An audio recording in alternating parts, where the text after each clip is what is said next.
Militer Rusia merilis rekaman peluncur roket ganda MLRS Grad menggempur pertahanan Ukraina di wilayah Bakhmut, Donetsk. Baru-baru ini target musuh ditekan oleh beberapa peluncur roket.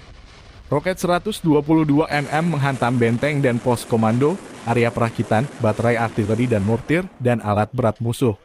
Demikian keterangan video resmi militer Rusia. Unit melakukan 10 hingga 25 misi tembak setiap hari. Setelah menembakkan salvo, kendaraan diam-diam mengubah posisi, mengisi ulang, dan menyerang lagi. Sekali salvo, Grad meluncurkan 40 roket sekaligus. BM-21 Grad adalah peluncur roket ganda Rusia yang paling terkenal. Namanya menjadi terkenal selama Perang Panjang Soviet di Afghanistan. Juga dipakai Rusia mengatasi perlawanan pejuang di Chechnya.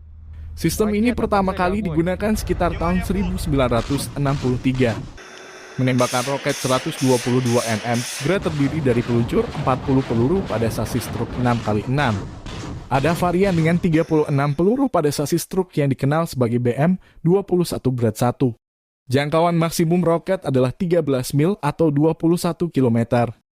Modernisasi BM-21 terbaru dikenal sebagai Tornado G, yang sekilas mirip tetapi dipersenjatai dengan roket baru yang menawarkan jangkauan yang lebih baik dan hulu ledak yang lebih kuat.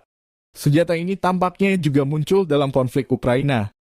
Konflik Rusia dan Ukraina memasuki bulan ke-9 belum ada tanda-tanda berhenti.